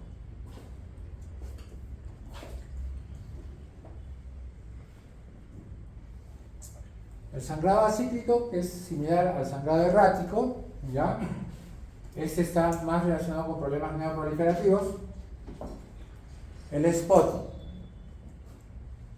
Vamos a ver que hay algunos pacientes que presentan un sangrado escaso, que las vamos a catalogar como manchas, ¿ya? Dependiendo, en algunos casos van a necesitar un protector, en otros no. Pero el spotting es un manchado que se produce generalmente producto del uso de un anticonceptivo. Generalmente son progestágenos. Los progestágenos son excelentes anticonceptivos, pero tienen el efecto indeseable de producir alteraciones en la menstruación. Y en algunas mujeres puede producir falta de menstruación y en otras un sangrado escaso pero persistente. Y durante todo el tiempo que están usando el anticonceptivo, ¿ya? Presentan ese sangradito. A eso se conoce con el nombre de spotting. El que más frecuentemente produce esto es el acetato de medroxiprogesterona, que es el inyectable de 3 meses que utiliza el Ministerio de Salud, ¿ya? Pero todos los progestágenos puros pueden producir este efecto. Sangrado fuera de la edad reproductiva. En forma precoz, antes de los 8 años, 2 posibilidades. O eso es una pubertad precoz, o eso es un sarcoma. ¿Ya? Mal pronóstico. ¿De acuerdo? Y en las mujeres mayores, llevarse a lo siguiente. Una vez producida la menopausia, y la menopausia es la última regla que tiene la mujer, ¿ya? Cualquier sangrado que se presente después de la menopausia es patológico. No hay ningún sangrado normal que se presente después de la menopausia. ¿De acuerdo? Eso es lo que ustedes deben llevarse de esto. Bueno, estas son otras definiciones. Sangrado uterino normal crónico tiene que cumplir en este caso que este sangrado se ha producido en los últimos 6 meses, para hablar de cronicidad. Y agudo, obviamente, cuando se presenta en ese momento. Esto, por ejemplo, puede presentarse en un mioma abortado, puede presentarse en una tumoración anexial complicada, puede presentarse en una hiperplasia endometrial. Todos ellos pueden darme un cuadro agudo de sangrado. ¿Ya?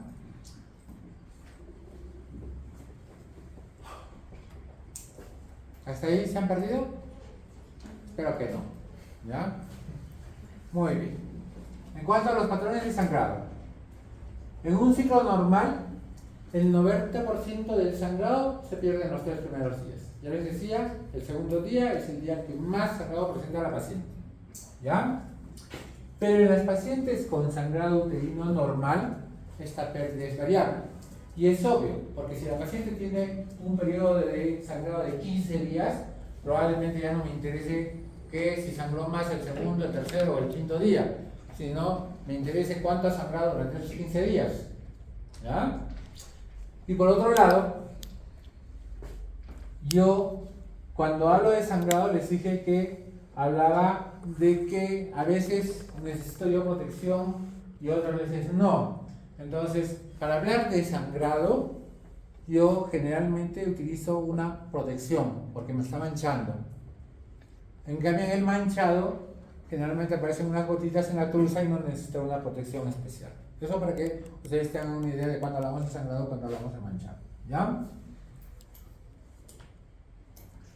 Cambios en el patrón menstrual. Eso también es frecuente. No es que siempre van a menstruar cada 5 de cada mes. ¿Ya? Por diferentes motivos, usos de anticonceptivos, cambios emocionales, embarazos, etc., ustedes van a tener variaciones en su periodo menstrual. Y lo que tienen que ver es la regularidad entre menstruación y menstruación. En cuanto al sangrado, puede que en algún momento ustedes tenían un escaso sangrado y después tuvieron un aborto y empezaron a tener un sangrado más abundante. Puede que eso se deba a una mayor producción de estrógenos, puede que eso se deba a que se produjo una relación diferente con la producción de prostaglandinas, no sé, hay muchos factores. ¿Ya? Al igual que como por ejemplo que a las pacientes que tenían dismenorrea hasta antes de tener su hijito, supone que tienen su hijo y no tienen dismenorrea. Se cree que eso esté relacionado con el diámetro de la orificio cervical, pero en realidad parece ser que lo que se produce es una disminución en la producción de prostaglandinas. O puede ser, por ejemplo, que yo tenía menstruaciones escasas y de un tiempo a esta parte empieza a tener menstruaciones abundantes. Y eso puede ser normal, o de repente puede ser que esté teniendo un problema en mi hematosis uterina, o que esté teniendo un problema en el endometrio, ¿no? Entonces yo puedo tener cambios en el patrón menstrual y estos pueden obedecer a muchos factores. Entonces, nuevamente, el sistema Palcoin habla de problemas estructurales, problemas no estructurales y finalmente problemas no identificables. ¿Listo? Esa es la intención del sistema Palcoin. ¿Qué podemos hablar de los pólipos? Los pólipos son unas estructuras que crecen dentro de la cavidad uterina, que tienen diferentes tamaños y diferente composición. Algunos pueden ser glandulares, algunos pueden ser de tejido fibroelástico. Hay muchos componentes que pueden condicionar la aparición de un pólipo. Pero lo importante es esto, que la gran mayoría, más del 90%, van a ser benignos. Pero nunca se atrevan a decir que eso es un pólipo y que no tiene mayor importancia, porque sí existe un pequeño porcentaje que pueden tener malignidad, ¿ya? Y que se expresan principalmente por ser atípicos. El sangrado no se sabe exactamente por qué se produce. Se cree que puede producirse una necrosis, o se cree que puede producirse una especie de laceración en el pólipo que condiciona el sangrado. Los endocervicales son quizás los que más sangrado producen, pero los endometriales son igual de frecuentes y pueden producir también procesos de sangrado menstrual. ¿Listo? Vean, la prevalencia no es muy rara, más o menos hasta el 15% de la población en edad reproductiva puede tener un pólipo, y si el pólipo aparece en la etapa postmenopáusica, con mayor razón hay que hacer una de grado uterino. Hoy día tuvimos la suerte de ver un posible pólipo, ¿no? Hemos indicado eso, le dan una biopsia de endometrio para ver cómo está. Y aunque hay reportes de que pueden desaparecer solos, la gran mayoría va a necesitar una intervención quirúrgica para sacarlo. Bien sea que se le hace un grado uterino, pero lo adecuado es hacer una histeroscopía para sacar el pólipo y mandarlo a estudiar. ¿Listo? Esta es una histerosonografía. Se ve en negro la calidad del útero porque le han instalado líquido, en este caso cloruro de sodio. ¿Ya? Esto también ya hemos visto con mis alumnos. Y vean ahí, ¿no?, unas imágenes en el interior, ¿ya?, en este caso el número de 3, que están proyectándose hacia la luz de la cavidad endometrial. Estos son los pólipos. Los miomas submucosos son muy parecidos, ¿ya? Y es muy difícil diferenciar realmente si es un pólipo o un mioma. La experiencia es lo que te dice a ti, este puede ser un pólipo o este puede ser un mioma. Se dice también que cuando uno le aplica flujometría Doppler, el pólipo va a tener un solo vaso o un vaso único que va a alimentar al pólipo. Mientras que el mioma tiene varios vasos que alimentan todo alrededor del mioma. Pero a veces hacemos eso y no vemos ningún vaso, y nos meten más problemas. ¿Ya? Entonces, pólipo. Y esta es una histeroscopía, y ustedes ven acá el pólipo, ¿no?, que está ocupando toda la cavidad endometrial. La endomiosis. En la endomiosis, la paciente viene por sangrado uterino normal, durante la menstruación, pero tiene una característica. La característica es que viene con dolor. ¿Ya? Recuerden que la endomiosis es un tipo de endometriosis. ¿Y la endometriosis qué es? ¿Quién me dice cuál es la definición de endometriosis? Proliferación del endometrio.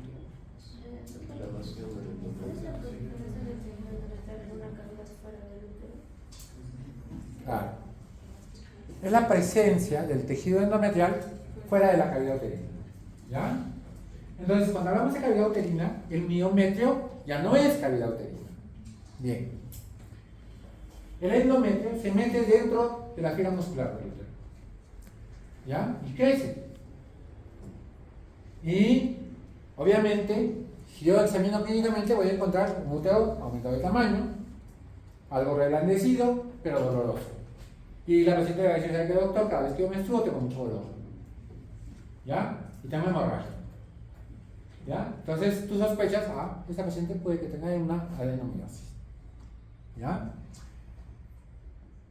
En este caso, la ecografía puede dar algunos signos de que esta es una adenomiosis, pero no son muy claros. Por lo tanto, se necesita mucha experiencia para decir por ecografía que esa paciente tiene adenomiosis. Lo que pasa es que acá deben hacer una correlación clínico-patológica. Y generalmente, al igual que la endometriosis, se diagnostica viéndola.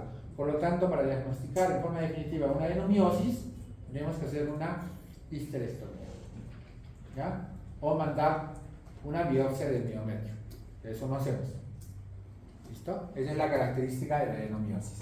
Y acá se los veo. Vean ustedes, en este útero, ustedes ven un montón de bolitas alrededor. Y eso pueden ser vasos sanguíneos. ¿Ya? Pero en este caso, eran focos endometriósicos. ¿Ya? Y esto se llama adenomiosis. Y acá peor, esto parece un útero normal. ¿Ya? Pero si ustedes ven acá, hay como unas estrías. Este es otro signo que habla de adenomiosis. Sin embargo, no es fácil verlos cuando uno está frente al ecógrafo. ¿Ya? Es más fácil que ustedes vean unas manchas blancas como nubosidades, ¿no? Y que asociado al cuadro clínico les digan, ya, esta paciente es portadora de una adenomiosis. Trabajo de tesis. ¿Ya? Porcentaje de adenomiosis en pacientes histerectomizadas. Quienes quieren hacerlo, pueden venir. Vean, esto parece un ovario poliquístico. Esto parece un ovario poliquístico. Pero no, es un útero que está lleno de focos endometriósicos en el miometrio. ¿Ya? Este quizás sí sea más fácil de diagnosticar, pero es raro, yo nunca he visto esto. Y ahí está la endometriosis. Vean cómo infiltra el endometrio gran parte del miometrio. ¿Ya? Prácticamente solo tenemos esta parte sana. ¿Ya? Y como les digo, la característica va a ser el dolor durante la menstruación. Pero, ¿por qué no se hace fácilmente el diagnóstico si se me dice, doctor, que los pacientes tienen dolor con la menstruación? Porque lo primero que yo voy a pensar es en endometriosis, antes que endometriosis. Ok, voy a pensar, por ejemplo, en endometritis. La endometritis, ¿ya? Que es la infección del endometrio, aparece justo después de la menstruación y causa dolor. ¿Ya? Y da todavía sangrado menstrual normal. Entonces no es fácil el diagnóstico. Yo debo descartar todas esas patologías antes de pensar en solamente adenomiosis. ¿Qué les puedo decir con respecto a los miomas? Los miomas es una clase exclusiva que yo voy a dar a ustedes. Lo único que les puedo decir es que son los tumores más frecuentes, que son los tumores que nos llevan generalmente a la mayor parte de cirugías que se realizan en ginecología. Pero acá lo que más nos interesa es el mioma que produce sangrado, porque no todos los miomas producen sangrado, ¿ya? En este caso, antiguamente había una clasificación que hablaba de los miomas submucosos, intramurales y subserosos, ¿ya? Según se localizaban en la cavidad del útero, en el miometrio o hacia la parte de afuera. Hoy por hoy se utiliza otra clasificación, ¿ya? Que es la clasificación de la FIGO también, ¿ya? Que le da numeración del 0 al 8.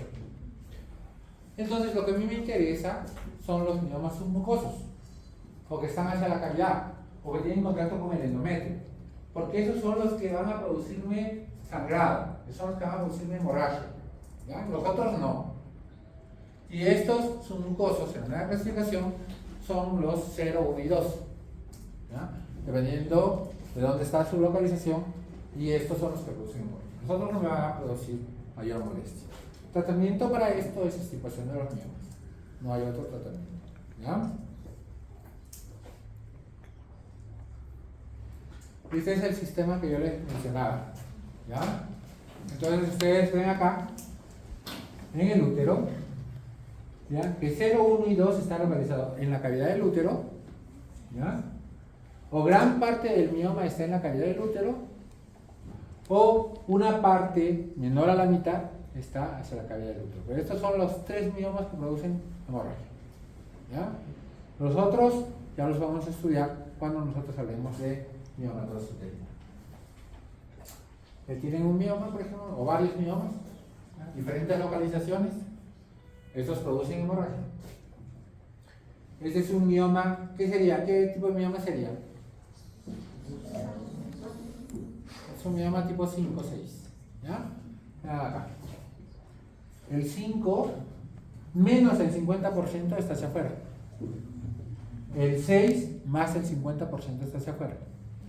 Pero en este caso, no podemos decir si la mitad está hacia afuera o está hacia adentro, ¿no? Pero 5 o 6 me da una clara descripción de dónde está el mioma. Simplemente tengo que poner en qué parte del útero está, ¿no? Es un mioma uterino.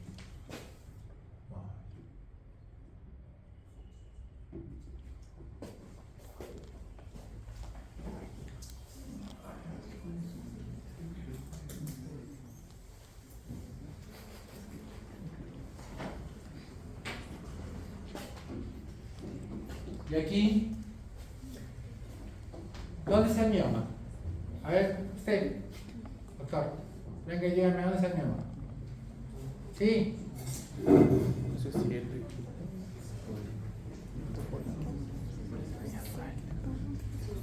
A ver, mírenlo, escuchen, ¿dónde está el mioma? Muy bien, doctor. Muy bien, tome asiento. ¿Qué mioma es? 7. No va a ser 7. Este es un mioma tipo 0. Está en la cavidad del útero, completamente en la cavidad del útero. ¿Ya? Este es el que más sangrado produce. ¿Ya? ¿Y por qué estos miomas producen sangrado? Porque alteran la superficie del endometrio. ¿Ya? Se hace más grande y hay una mayor predisposición a desprenderse fácilmente. Y por eso que no solamente producen tu sangrado durante la menstruación, sino después, a medida que van creciendo, producen sangrado fuera de la menstruación. Aquí tienen otros miomas, esos miomas casi no producen sangrado. ¿Ya? Y finalmente tenemos la malignidad. Y en la malignidad, la característica generalmente es de una paciente que tiene relaciones y que tiene sangrado. En un comienzo, si uno sigue avanzando, tiene sangrado espontáneo. Y si uno sigue dejándolo, la paciente ya no viene solamente por sangrado, sino porque tiene un olor como a podrido en la vagina. Indica necrosis. ¿Ya? Y entonces, cuando yo sospeche de esto, tengo que pensar, ¿dónde están los tumores más frecuentes? Cáncer de uterino y cáncer de ovario. ¿Ya? Claro, cáncer de vulva, ¿ya? Pero tampoco no hay que descartar. Entonces, ellos también me pueden dar sangrado de vulva. Aquí tienen un cáncer, este es un cáncer de endometrio. Este es un endometrio engrosado, también lo hemos visto en la mañana. ¿Ya? ¿Ya? Acá lo que vemos es líquido dentro de la cavidad uterina y un endometrio prácticamente que no se visualiza. No es lo típico de ver en cáncer de endometrio, pero siempre que ustedes tengan líquido en una mujer postmenopáusica, piensen en la posibilidad de un endometrio. Y más es que lo que sacan no es líquido, sino es pus. ¿Ya? A esto, como no puedo determinar qué cosa es lo que hay, se conoce con el nombre de hematometra. Que tienen un cáncer de endometrio. ¿Ya? Cáncer de cervix, allá uno inicial, acá avanzado. Y esto pues sangra fácilmente. ¿Ya? Si yo lo toco con una pincita, esto me hace una hemorragia. ¿Ya? Es un cáncer ya avanzado. Y coagulopatías, no les hablo mucho, ya les he dicho que lo que hay que investigar son factores de coagulación, con Willebrand o que tengan que ver con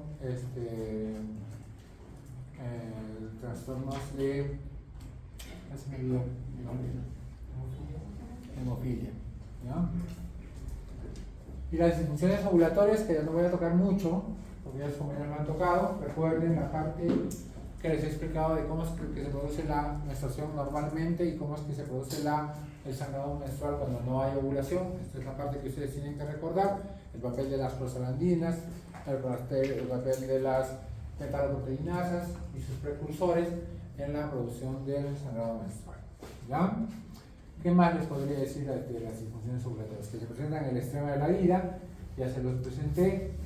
Pueden acompañarse de problemas como hipotiroidismo, ovario poliquístico y los que han mencionado sus compañeros. ¿Ya? Aparte, la Sociedad Europea de Reproducción Humana y Embriología considera el sangrado uterino disfuncional como una hemorragia excesiva, intensa, prolongada y frecuente de origen uterino que no puede atribuirse a ninguna patología pélvica de las que hemos mencionado. ¿Ya? Por eso que yo les decía que el diagnóstico va a ser por exclusión. ¿De acuerdo? Bien. Esto también ya hemos hablado. ¿Qué caracteriza el sangrado uterino anovulatorio? Básicamente un hiperestrogenismo y un hiperprogesteronismo. ¿Ya? Eso es lo que caracteriza. Esas son las alteraciones principales. Bien. Quiero pasar a la parte de tratamiento porque me gana el tiempo.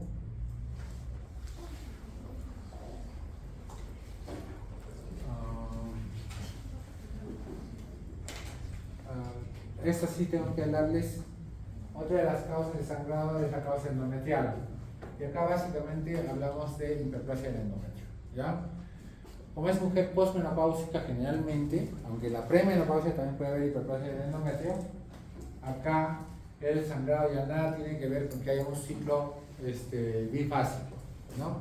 Acá hay un crecimiento endometrial y muy similar a los sangrados anovulatorios que produce el sangrado que se presenta en la mujer postmenopáusica. Acá el diagnóstico se hace por ecografía y por sospecha. Mujer postmenopáusica con sangrado, ya les he dicho que es anormal, obligatorio hacer una ecografía, yo encuentro un endometrio engrosado, hay que hacer un legrado de biopsia. Y eso hace el diagnóstico. ¿Listo?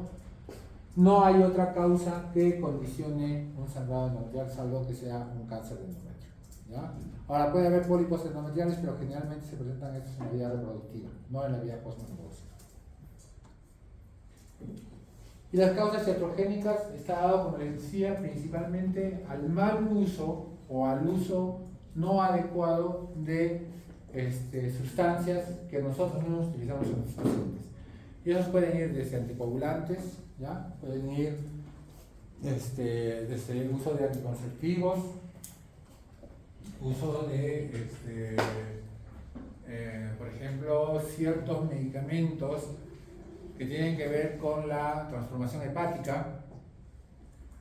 Entonces, pero básicamente es por uso médico de algún medicamento, ¿ya? Por ejemplo, aunque algunos consideran que el uso de la progesterona al producir spotting no debería considerarse entre las causas iatrogénicas, sino porque es uno de los efectos esperados, es una iatrogenia, ¿ya? Y el SIU, que acá está nombrado como causa de sangrado, les comento que es más bien utilizado para tratar el sangrado, ¿ya? ¿Por qué? Porque la progesterona, recuerden que va a ser el efecto contrario al estrógeno, produce una disminución del grosor endometrial hasta que lo lleva a una atrofia endometrial. El sangrado por progesterona es por atrofia endometrial, ¿ya? No porque el endometrio esté grueso. Entonces nos vamos al otro extremo, aunque los dos produzcan sangrado. Y los no clasificados, pues acá sí existen una serie de patologías que efectivamente son raras, ¿ya? Y en las cuales no podemos identificar cuál es la verdadera causa que está condicionando el sangrado. Es más, uno de los motivos frecuentes, no vamos a decir más frecuentes, pero uno de los motivos frecuentes por los cuales se hace una histerectomía es un sangrado uterino anormal no identificado. ¿Ya? Y acá el algoritmo de qué hacer cuando yo tengo una paciente con un sangrado uterino normal, ¿no? Lo primero, investigo alguna de las patologías que les he mencionado. Y si es que está dentro de esas patologías, pues soluciono ese problema. Si tiene un mioma, pues haré una intervención quirúrgica. Si es un pólipo, haré una histeroscopía, no sé, dependiendo de qué es lo que yo encuentre. Y si no encuentro, o sea, estoy en la parte del COEM, ¿no?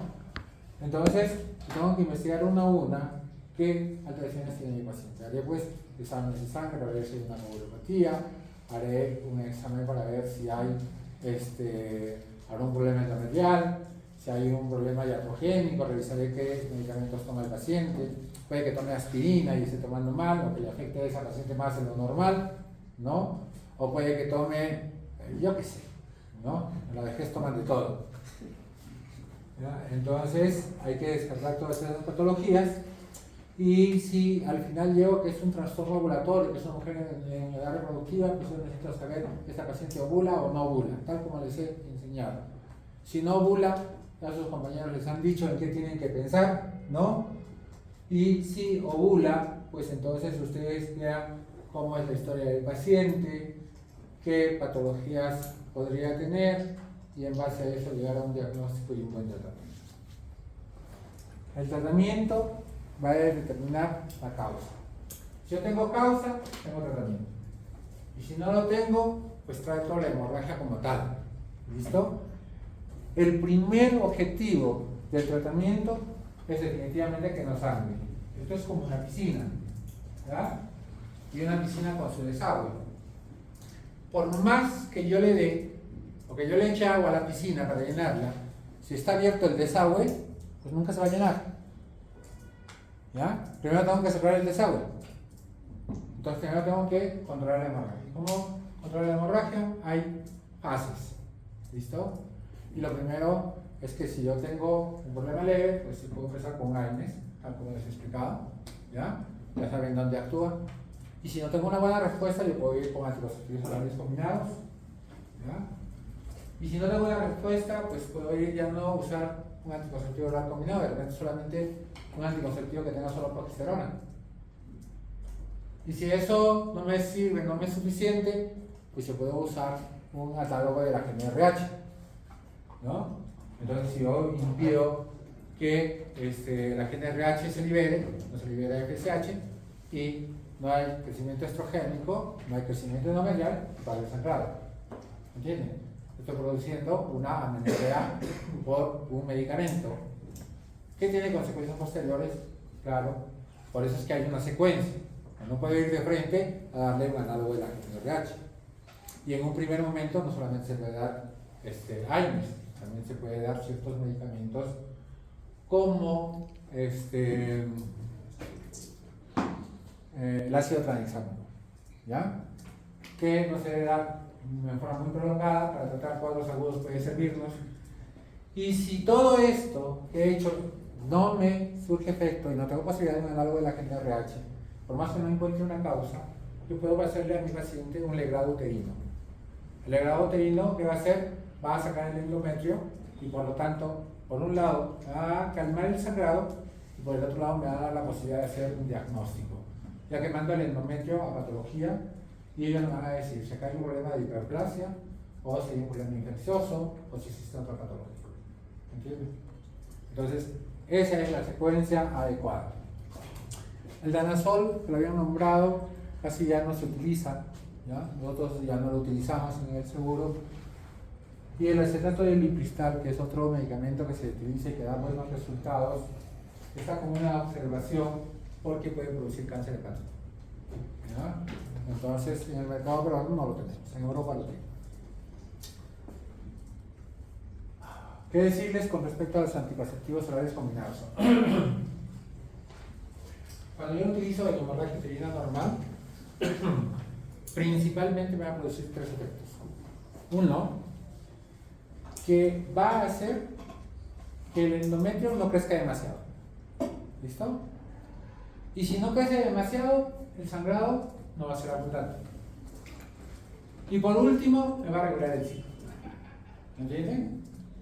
Entonces, toda mujer busca eso. No sangrar mucho, no tener dolor y que sea predecible. Entonces, bien usado un anticonceptivo oral combinado les va a dar muchas ventajas a ustedes.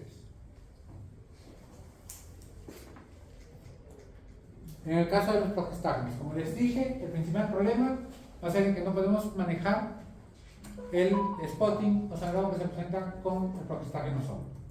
Va a disminuir, sí, el sangrado, pero ahora le voy a bajar tanto el grosor endometrial que ahora va a sangrar por atrofia. Y eso no lo puedo evitar. ¿Ya? Entonces, hay circunstancias en que puedo usar uno o el otro. O mejor, como bien lo dijeron ellos, ¿no? Si el paciente no puede usar estrógenos, pues tengo que darle solo progesterona. ¿Ya? ¿Y cuando no puedo usar estrógenos? Cuando hay riesgo de problema cardiovascular. ¿Listo?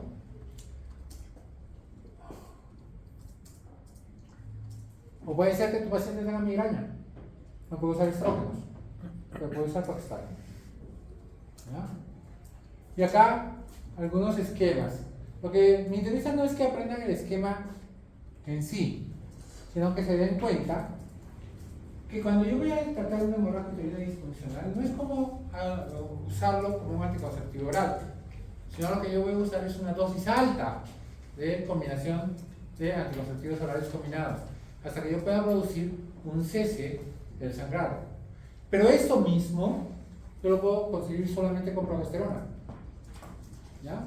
Yo le doy 400 miligramos de progesterona micronizada a una paciente que tiene hemorragia, probablemente al tercer o cuarto día a dejar de menstruar. ¿Ya? El problema es cómo le sigo, porque cuando yo le suspeto la progesterona, me va a volver el sangrado. Y eso se llama hemorragia por deprivación. ¿Ya?